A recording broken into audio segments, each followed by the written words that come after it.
सबसे पहले इमरान खान साहब के हवाले से जो अदालत से खबर है वो मैं आप तक पहुंचा देता हूं। इसमें दो मुअज़्ज़िज़ जज साहिबान थे इस्लामाबाद हाई कोर्ट के, उनके सामने केस लगा हुआ था इमरान खान साहब को अस्पताल मुंतकिल करने के हवाले से, और दोनों जज साहिबान ने जो है वो बड़ा मायूस कुन फैसला दिया है। यानी जो सोच कर गई थी इमरान खान साहब की फैमिली या उनके वकला, वैसा नहीं हुआ बल्कि उसका उलट हो गया है। ये उम्मीद करके गए थे कि अरबाब मोहम्मद ताहिर साहब और सोमरू साहब जो दोनों जज साहिबान हैं वो इमरान खान साहब के इलाज के लिए उनके डॉक्टरों को भी इजाज़त देंगे, फैमिली को भी इजाज़त देंगे और उनको अस्पताल मुंतकिल भी किया जाएगा। यानी तीन उसके अंदर मेन चीज़ें थी दरख्वास्त के अंदर। नंबर एक, शिफा अस्पताल में मुंतकिल किया जाए, अदालत ने मुस्तरद कर दिया। नंबर दो, ज़ाती मुआलिजीन तक इमरान खान साहब को रसाई दी जाए, यानी उनके ज़ाती मुआलिजीन उनके इलाज के अमल में शामिल हों, अदालत ने मुस्तरद कर दिया। नंबर तीन, जो इमरान खान साहब की फैमिली है उनको इमरान खान साहब तक इलाज के मामले में भी रसाई दी जाए, ये कहा गया, लेकिन इसको भी मुस्तरद कर दिया गया। बल्कि सिर्फ ये कहा गया कि जेल रूल्स के मुताबिक फैमिली को सिर्फ बताना जरूरी है। जब पूछा गया तो फैमिली को बताया था, तो कहा जी बुशरा बीबी को बता दिया था। यानी बुशरा बीबी जो जेल के अंदर बंद है उनको आगाह कर दिया जाए, उतना काफी है ताकि बाहर किसी को इंफॉर्मेशन ही ना मिले। जजों ने बड़ी बेबसी वाला फैसला दिया है। ऐसा दिखाई देता है कि पूरा सिस्टम जकड़ा हुआ है, और वो तो जकड़ा हुआ है। और इमरान खान साहब एक मरतबा नहीं कई मरतबा ये बात कह चुके हैं कि फैसला सड़कों पे होगा। ये बात पाकिस्तान तहरीक इंसाफ को जितनी जल्दी समझ आ जाए या पाकिस्तानियों को जितनी जल्दी समझ आ जाए उतनी जल्दी ये मसला हल हो जाएगा। जब तक इमरान खान साहब के साथ अवामी ताकत खड़ी नहीं होगी आकर, देखें लोग खड़े तो हैं लेकिन मामला बन नहीं रहा। लोग ये फैसला नहीं कर पा रहे कि उन्होंने कब निकलना और कैसे निकलना है, या उन्हें निकालने वाले जो हैं वो कोई लाया अमल नहीं दे पा रहे। अगर तो ये फैसला सड़कों पे होना है तो फिर आज हो जाए या 10 साल के बाद हो जाए, होना तो ये सड़कों पे, और इमरान खान साहब इस बारे में कई मरतबा कह चुके हैं। अब सिर्फ जो अदालती ऑर्डर है उसमें एक चीज है कि एक नया बोर्ड तश्कील दिया जाए डॉक्टरों का, और जो डॉक्टर है वो इमरान खान साहब के डॉक्टरों से राब्ते में रहे और बोर्ड फैसला करे कि इमरान खान साहब को अस्पताल लाना है या नहीं लेकर आना। इमरान खान साहब की जो फैमिली के साथ मुलाकातें, वो तो एक लार्जर बेंच पहले ही फैसला दे चुका है, और वो जो लार्जर बेंच का फैसला उसके ऊपर अमल दरामद हुआ ही नहीं। यानी जो अमल दरामद होना था उसके ऊपर तो अमल दरामद नहीं हुआ। इमरान खान साहब की और उनकी फैमिली की मुलाकातें नहीं हो रही, लार्जर बेंच का फैसला भी नहीं माना जा रहा। तो ये बेंच भी कोई फैसला दे देता तो क्या गारंटी थी कि माना जाता। मेरे ख्याल जजों ने अपनी भी इज्जत बचाई है कि जो कहा जाता है वैसा फैसला दे दिया जाए, जैसा माहौल है वैसा फैसला दे दिया जाए। नवाज शरीफ को याद होगा, आपको अदालत गारंटियां मांगती थी और नवाज शरीफ को स्टाम्प पेपर के ऊपर पाकिस्तान से बाहर रवाना कर दिया था सजा याफ्ता मुजरिम को। फिर वो 4 हफ्ते का कहकर 4 साल तक वापस ही नहीं आया। नवाज शरीफ के लिए ये अदालतें कुछ और थी, इमरान खान के लिए ये अदालतें कुछ और हैं। और उसकी वजह यह है कि नवाज शरीफ और उस वक्त का आर्मी चीफ जनरल बाजवा अंदर से मिले हुए थे, और मौजूदा जो कैदी हैं इमरान खान साहब, ये आसिम मुनीर के साथ मिले हुए नहीं है। यानी आसिम मुनीर से कोई हाथ मिलाने के मूड में नहीं है। इस तरह की खबरें दी जाती हैं। नजम सेठी ने कहा कि 4 जर्नैल हैं रिटायर, वो कोई जाते हैं इमरान खान साहब से मिलने के लिए, दावा किया गया, और वो इमरान खान साहब को मनाने की कोशिश कर रहे हैं। खुद से तो जा नहीं सकते, लाजमी बात है कि भेजने वाले ही भेजते हैं। जब फैमिली नहीं मिल पा रही तो ये 4 रिटायर जर्नैल कैसे जाके मिल सकते हैं। वैसे इन खबरों का कोई सर पैर है नहीं। कुछ ये भी बताया जा रहा है कि बैरून मुल्क से पाकिस्तानी आए थे, उन्होंने आकर भी कोशिश की है इमरान खान साहब की उनको मनाने की, कोई मामला हल करने की, लेकिन इमरान खान साहब किसी किस्म की डील पे आमादा नहीं हो रहे।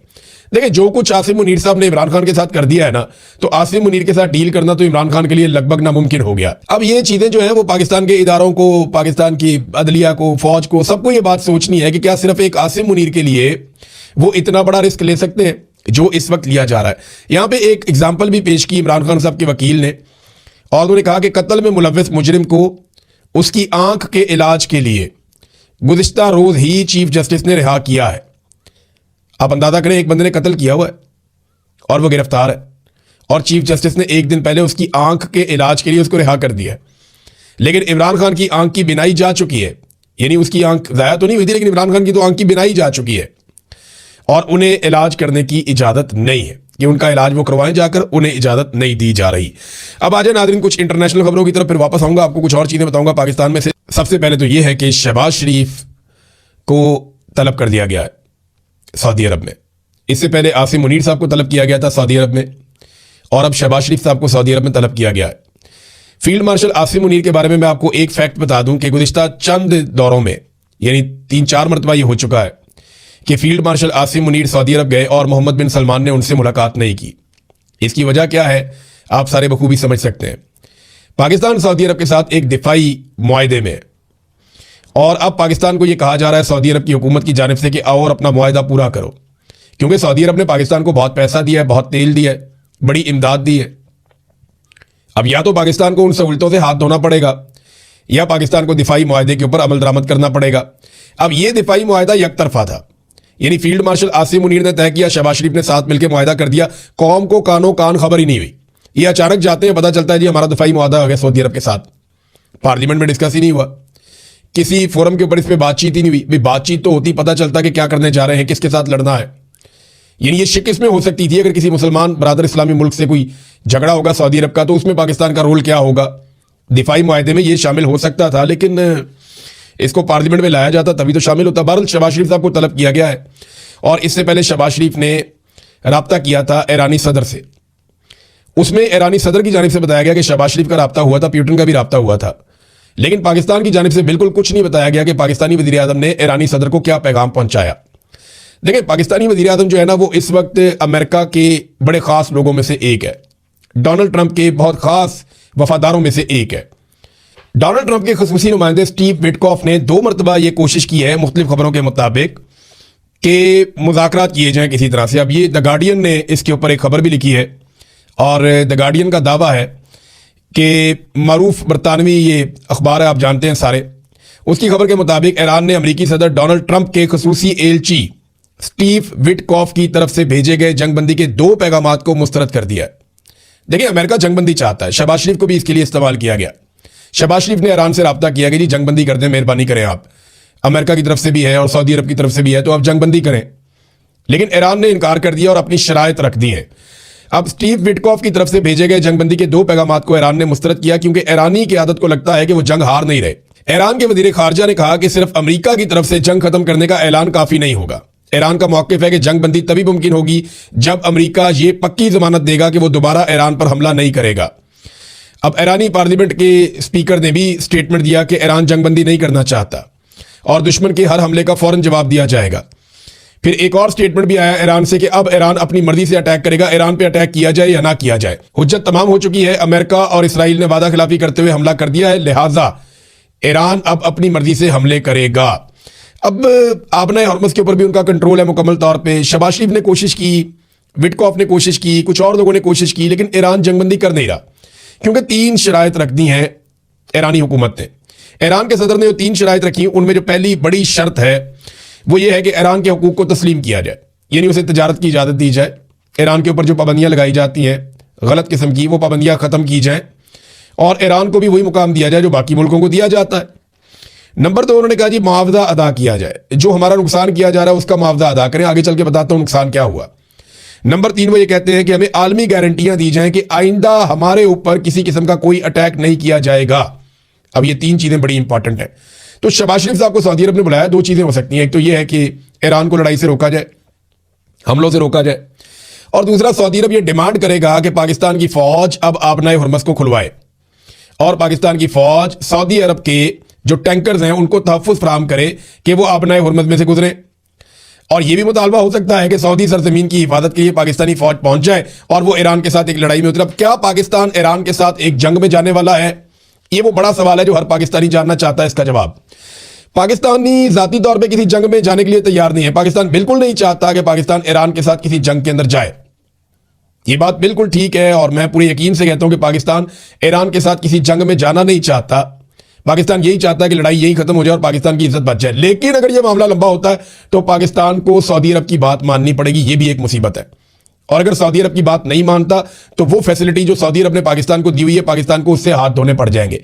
पहले ही पाकिस्तान की हुकूमत ने एक बोंगी मार दी है कि सऊदी अरब जब बहुत मुश्किल में है, बड़ी तकलीफ में है और उसने पाकिस्तान को पुकारा तो पाकिस्तानियों ने साथ ही $10 अरब मांग लिया कि जनाब $5 अरब तो आप हमारे कौमी खजाने के अंदर रख दें, वहां पे डिपॉजिट कर दें और $5 अरब का आप हमें तेल दे दें।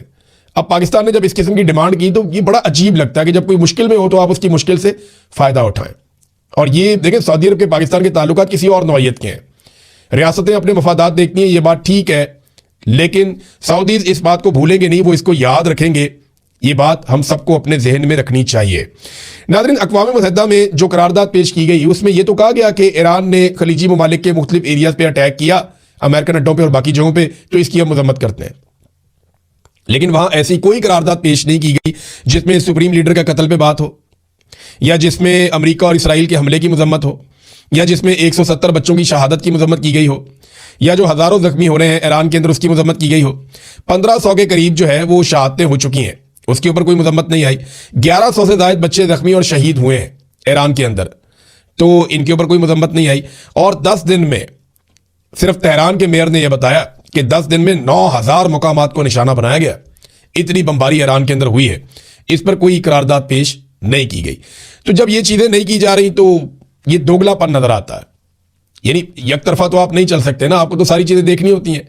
आपने हुर्मत पे ईरान ने कंट्रोल किया हुआ है, वहां पे अभी तक की इतला के मुताबिक 13 जहाजों को आग लग चुकी है। 13 ऐसे जहाज जिन्होंने यहां से गुजरने की कोशिश की वो निशाना बनाए जा चुके हैं। नाज़रीन, मगरबी ममालिक इस मरतबा अमेरिका का वैसे साथ नहीं दे रहे। देखिए, जो ये सोच है ना अरब ममालिक में कि अगर हम लड़ाई के अंदर उतरे तो अमेरिका और इसराइल पीछे हट जाएंगे और उसके बाद हमें ईरान के साथ एक लंबी लड़ाई के लिए छोड़ देंगे और फिर हम हथियार ही खरीदते रहेंगे। वो महंगे हथियार हमें बेचे जाएंगे, कभी हमें हथियार बेचेगा अमेरिका, कभी बेचेगा कोई और मुल्क, कभी कोई मगरबी मुल्क। तो ये तो पैसा बनाएंगे हमसे और हम एक ऐसी लड़ाई में चले जाएंगे जो हमें तबाह करेगी। देखिए ना, ईरान और इसराइल ये दो मुल्क हैं इस रीजन में जिन्होंने अपने आप को ऐसे तैयार किया है कि किसी भी जंग की सूरत में अपने आप को बचा सके।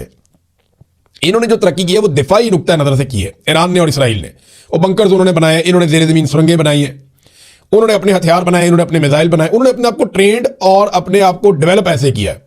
ये जो खलीजी ममालिक है ना, इन्होंने दिफाई नुक्ता नजर से अपने आप को डेवलप ही नहीं किया।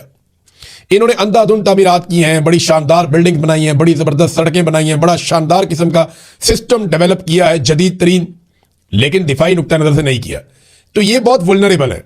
मिसाल के तौर पे दो लोगों की लड़ाई हो जाए, एक का घर ईंटों से बना हुआ और दूसरे का शीशे से बना हुआ है, और दोनों के हाथों में मारने के लिए पत्थर हो, तो नुकसान जो है वो शीशे का कीमती घर जिसका होगा उसका होगा। तो अरब ममालिक ने अपने आप को दिफाई नुक्ता नजर से डेवलप नहीं किया, इसराइल ने और ईरान ने किया है। तो उनका नुकसान उतना नहीं होगा जितना अरब ममालिक का हो जाएगा।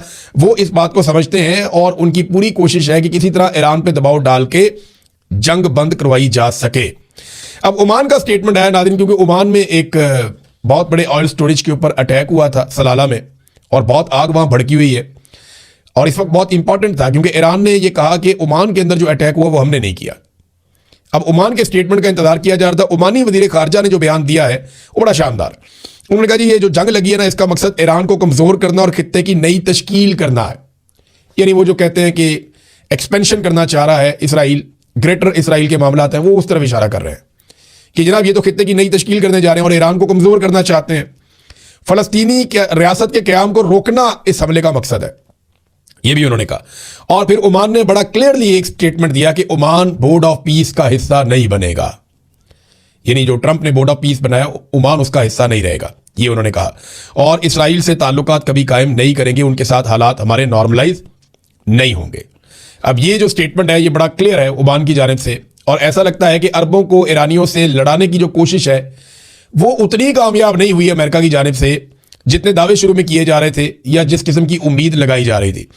नाज़रीन, खलीजी ममालिक में जो आलमी मालियाती इदारे हैं वो शदीद खतरे में पड़ गए हैं। बहुत सारे लोग अपना पैसा निकाल के खलीजी ममालिक से जाना चाहते हैं, और कई लोग कह रहे हैं जी वो वापस नहीं आएंगे, ये ममालिक महफूज नहीं है।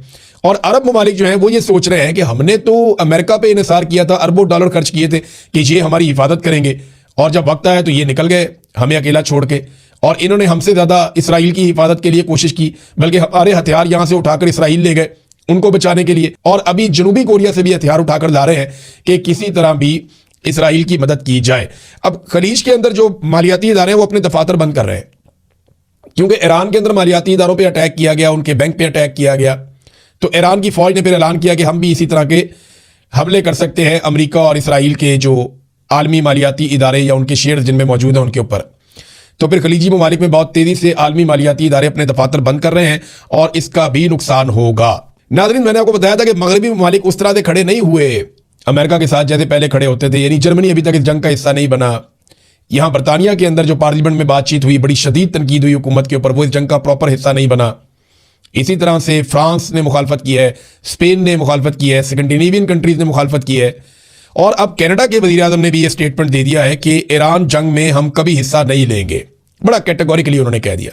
तो डोनाल्ड ट्रंप पहली मर्तबा अपने रवायती और पुराने इत्तेहादियों से काफी दूर दिखाई दे रहे हैं और अमेरिका के लिए ये बड़ी अलार्मिंग सिचुएशन है। नाज़रीन, पाकिस्तान के अंदर से 2-3 खबरें मैं जल्दी से आपके सामने रख देता हूं। नंबर 1 तो ये है कि बार्सिलोना स्पेन के अंदर एक पाकिस्तानी रहते थे, ये सोराब बाइक्स वाले हैं गालिबन, ये नुमान कैसर साहब, ये इनको स्पेन से वापस पाकिस्तान आए थे अपने मुकदमात का सामना करने के लिए और रेड वारंट की वजह से आए थे, क्योंकि रेड वारंट हो गए थे और इंटरपोल के मामला थे, तो ये वापस पाकिस्तान आए, इन्होंने अदालतों के सामने सरेंडर किया और उसके बाद जेल से निकलते हुए इन्हें वहां से अगवा कर लिया गया और इनको उठा कर ले गई पुलिस और फिर जैसे सीसीडी करती है इन्हें भी जाली पुलिस मुकाबले के अंदर पार कर दिया गया, इन्हें मार दिया गया।